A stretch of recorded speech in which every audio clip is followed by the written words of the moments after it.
can we try and get Rebecca in? Please.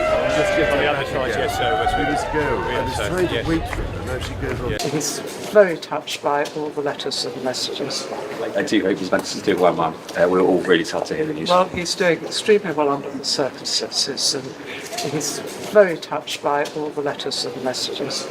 You know, all the public has been sending from everywhere. So that's very cheering in a way.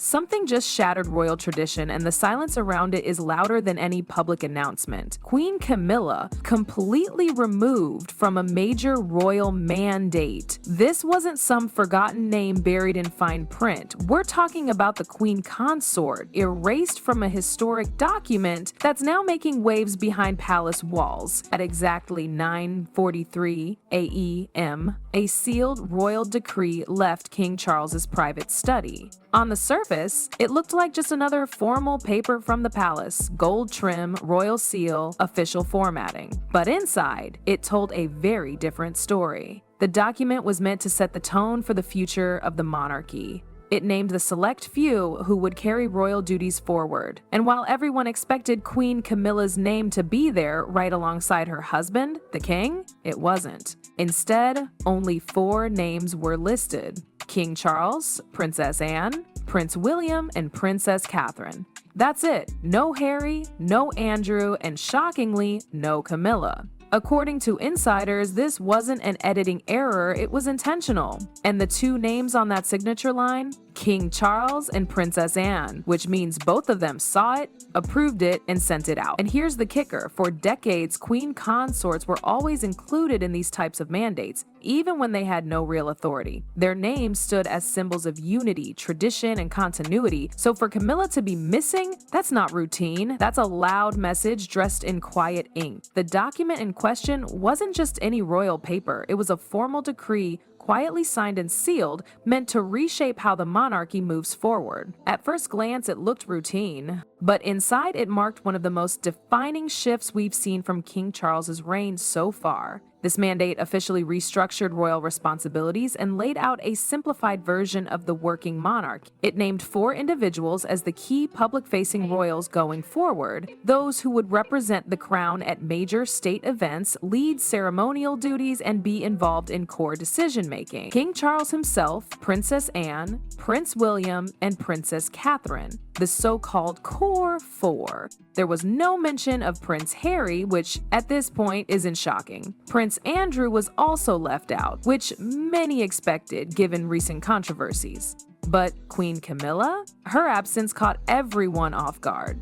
This wasn't an error, it wasn't a formatting issue. Palace sources made it clear her name was left out on purpose. A queen consort has always been more than just a ceremonial role. Even when their public duties were limited, they were included in these kinds of documents as symbolic support to the monarch. For Camilla to be missing, it's not just personal, it's political. And here's the thing, that mandate wasn't pushed through alone. The signatures at the bottom weren't just King Charles's. Princess Anne signed it too, and that's where the story starts to shift. For years, Anne has flown under the radar. While others made headlines, she stayed steady, working more engagements than any other royal, attending events around the world, and holding up the family's public image. She's been consistent, loyal, and disciplined. And now, she's more than just the king's sister, she's become his closest advisor. Insiders say Anne's influence has grown behind the scenes, especially since Charles took the throne.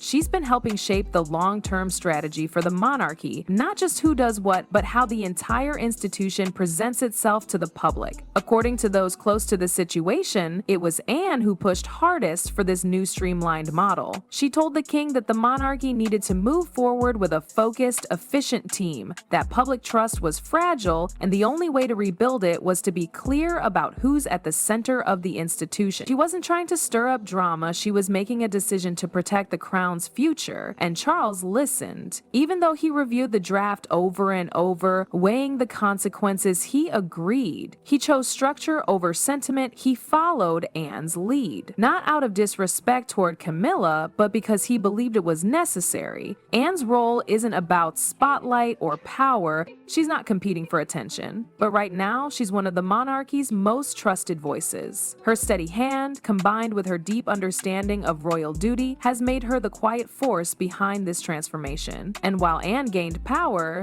Camilla's world began to shrink.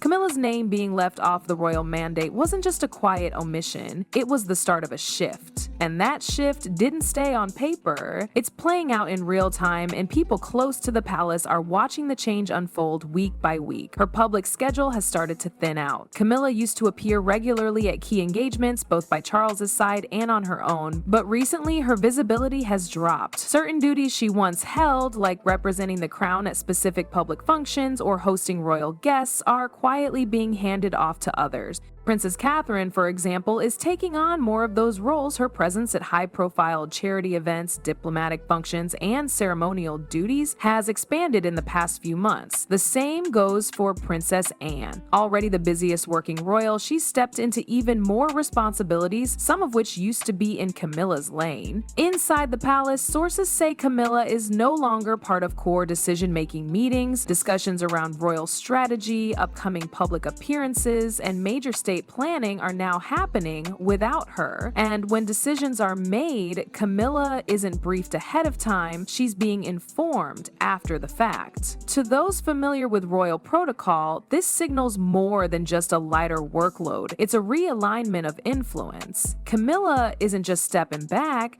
she's being moved aside. And for someone who spent years rebuilding her public image, standing beside Charles through scandal, criticism, and eventually public acceptance, this shift feels like more than just logistics. It feels personal. For decades, she worked to go from royal outsider to queen consort, but now that hard-earned position is being quietly reduced. And while no one in the palace is calling it a demotion out loud, the signs are all there. But here's where the story takes a sharp turn, because Camilla isn't fading away without a plan. Behind closed doors at Clarence House, something different is happening. Camilla has reportedly started holding private meetings, small gatherings with her closest advisors, longtime friends, and trusted aides. It's not loud, it's not public, but it's focused. Instead of fighting for her place in the daily operations of the crown, Camilla seems to be shifting her energy into something more personal: legacy. Sources say she's doubling down on the causes closest to her heart: literacy programs, reading campaigns, and animal welfare initiatives. These are projects she's supported for years, but now they've become a central focus. By pouring her time and effort into these areas, she's choosing to stay publicly relevant without competing directly with the new structure of the monarchy. And it's a smart move. These causes allow her to shape her image on her own terms, through impact, not headlines. There's also quiet talk that she may be preparing to tell her side of the story. Nothing official has been announced, but insiders suggest Camilla is considering how she might share her experience, possibly through a carefully timed interview, a written memoir, or even a feature-length profile with a trusted journalist. Nothing scandalous or reckless, but something controlled, something that lets her shape how history will remember her. It's not about reclaiming a role within the core monarchy, it's about holding on to something just as important: her voice, her influence, and her place in royal history. She was the villain. She was the third person in the marriage. She needed to rehabilitate her image. You and your brother both directly asked your dad not to marry Camilla. Yes. Why? We didn't think it was necessary.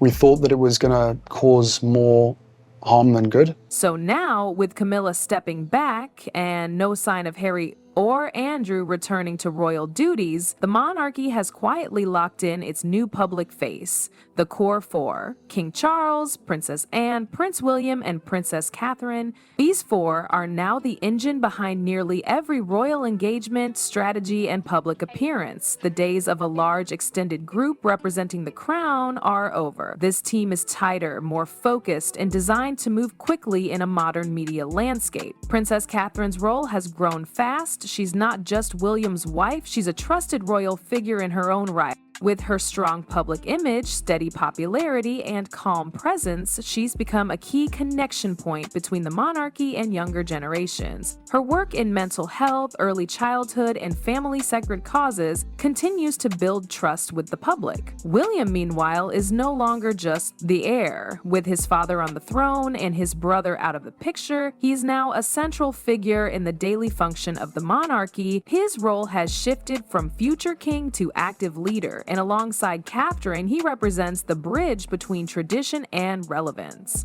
Then there's Princess Anne, the backbone of the institution. While she's never sought the spotlight, she's now one of the most powerful forces behind the scenes. Her experience, work ethic, and no-nonsense approach have earned her respect across the board. She's become the monarchy's stabilizer, someone who brings consistency and keeps things grounded while others navigate media pressure and change. And King Charles, his reign is being shaped by bold moves. Removing his own wife from a royal mandate isn't a decision made lightly. It signals a monarch willing to set emotion aside for what he sees as the greater good. By backing Anne's vision and narrowing the team, he's staking his legacy on reform. Not just tradition, but long-term survival. But for every power move, there's a cost. Because this isn't just about Camilla, it's about a bigger shift. One that's quietly reshaping how the monarchy works, who holds power, and what legacy this generation will leave behind. Camilla's next move will matter. Whether she chooses to quietly retire from public life, double down on her causes, or slowly shape public opinion through more subtle channels,